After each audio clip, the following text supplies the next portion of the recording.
संतोषी माँ व्रत कथा पार्ट 2। बोलिए संतोषी माँ की जय। दूर से धूल उड़ती देख वह माता से पूछती है, हे माता, यह धूल कैसी उड़ रही है। माँ कहती है, हे पुत्री, तेरा पति आ रहा है। अब तू ऐसा कर, लकड़ियों के 3 भोज बना ला। एक नदी के किनारे रख, दूसरा मेरे मंदिर पर रख और तीसरा अपने सिर पर रख। तेरे पति को लकड़ी का गट्ठा देखकर मोह पैदा होगा। वह वहाँ रुकेगा, नाश्ता पानी बना खा पीकर माँ से मिलने आएगा। तब तू लकड़ी का बोझ उठाकर जाना और बीच चौक में गट्ठा डालकर 3 आवाज़ें जोर से लगाना, लो सासू जी, लकड़ियों का गट्ठा लो, फूसी की रोटी दो, नारियल के खोपड़े में पानी दो। आज मेहमान कौन आया है। माँ की बात सुनकर बहुत अच्छा कहकर वह प्रसन्न मन हो लकड़ियों के 3 गट्ठे ले आई। एक नदी के तट पर, एक माता जी के मंदिर पर रखा। इतने में ही एक मुसाफिर वहां आ पहुंचा। सूखी लकड़ी देख उसकी इच्छा हुई कि यही निवास करे और भोजन बना खा पीकर गांव जाए। इस प्रकार भोजन बनाकर विश्राम ले गांव को गया। सबसे प्रेम से मिला। उसी समय बहू सिर पर लकड़ी का गट्ठा लिए आती है। लकड़ी का भारी बोझ आंगन में डाल, जोर से 3 आवाज़ें देती है, लो सासू जी, लकड़ी का गट्ठा लो, फूसी की रोटी दो, नारियल के खोपड़े में पानी दो। आज मेहमान कौन आया है। यह सुनकर उसकी सास अपने दिए हुए कष्टों को भुलाने के हेतु कहती है, बहू ऐसा क्यों कहती है। तेरा मालिक ही तो आया है। आ बैठ, मीठा भात खा, भोजन कर, कपड़े गहने पहन। इतने में आवाज़ सुनकर उसका स्वामी बाहर आता है और अंगूठी देख व्याकुल हो जाता है और माँ से पूछता है कि माँ, यह कौन है। माँ कहती है कि बेटा, यह तेरी बहू है। आज 12 वर्ष हो गए हैं जब से तू गया है। तब से सारे गांव में जानवर की तरह भटकती फिरती है, कामकाज घर का कुछ करती नहीं। 4 समय आकर खा जाती है और अब तुझे देखकर फूसी की रोटी और नारियल के खोपड़े में पानी मांगती है। वह लज्जित हो बोला, ठीक है माँ, मैंने इसे भी देखा है और तुम्हें भी देखा है। अब मुझे दूसरे घर की ताली दो तो उसमें रहूं। तब माँ बोली, ठीक है बेटा, जैसी तेरी मर्जी, कहकर ताली का गुच्छा पटक दिया।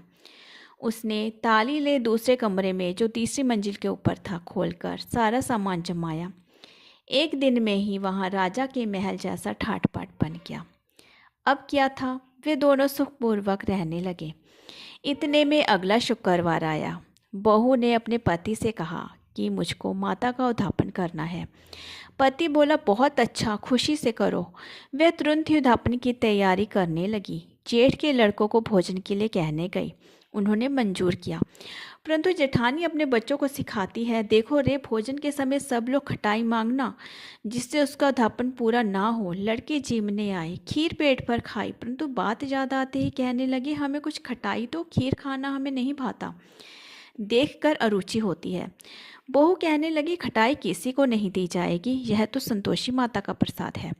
लड़के उठ खड़े हुए, बोले, तो फिर पैसा लाओ। भोली बहू कुछ जानती नहीं थी, सो उन्हें पैसे दे दिए।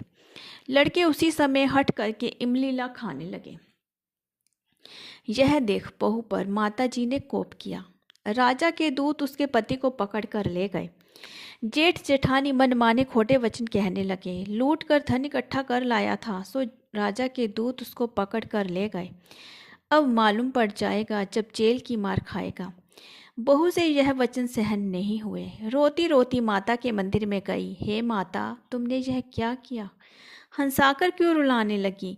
माता बोली, पुत्री, तूने उद्यापन करके मेरा व्रत भंग किया, इतनी जल्दी सब बातें भुला दी।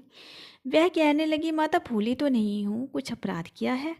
मुझे तो लड़कों ने भूल में डाल दिया, मैंने भूल से ही उन्हें पैसे दे दिए, मुझे क्षमा करो माँ। माँ बोली, ऐसी भी कहीं भूल होती है। वह बोली, माँ, मुझे माफ़ कर दो, मैं फिर से तुम्हारा उद्यापन करूँगी। माँ बोली, भूल मत जाना। वह बोली, अब भूल ना होगी माँ, अब बताओ वे कैसे आवेंगे। माँ बोली, जा पुत्री, तेरा मालिक तुझे रास्ते में आता मिलेगा। वह घर को चली। राह में पति आता मिला। उसने पूछा, तुम कहाँ गए थे। तब वह कहने लगा, इतना धन जो कमाया है उसका टैक्स राजा ने मांगा था, वह भरने गया था। वह प्रसन्न हो बोली, भला हुआ, अब घर को चलो। कुछ दिन बाद फिर शुक्रवार आया। वह बोली, मुझे माताजी का उद्यापन करना है। पति ने कहा, करो। वह फिर जेठ के लड़कों को भोजन के लिए कहने गई। जेठानी ने एक दो बातें सुनाई, लड़कों को सिखा दिया कि पहले ही खटाई मांगना। लड़के कहने लगे, हमें खीर खाना नहीं भाता, जी बिगड़ता है, कुछ खटाई खाने को देना। वह बोली, खटाई खाने को नहीं मिलेगी, खाना हो तो खाओ।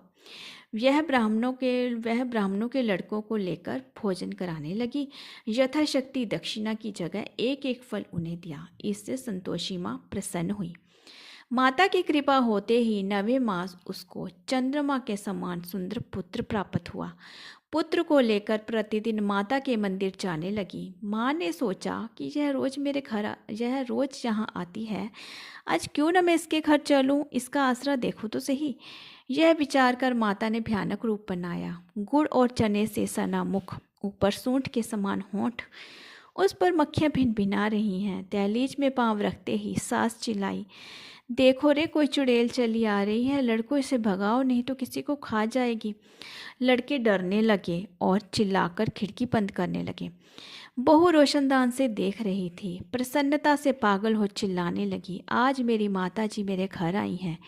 यह कहकर बच्चे को दूध पीने से हटाती हैं। इतने में तो सास का क्रोध फूट पड़ा। बोली, राड इसे देखकर कैसी उतावली हुई है जो बच्चे को पटक दिया। इतने में माँ के प्रताप से जहाँ देखो वहाँ लड़के ही लड़के नजर आने लगे। वह बोली, माँ जी, मैं जिनका व्रत करती हूँ यह वही संतोषी माता है। इतना कहकर छठ से सारे घर के किवाड़ खोल देती है।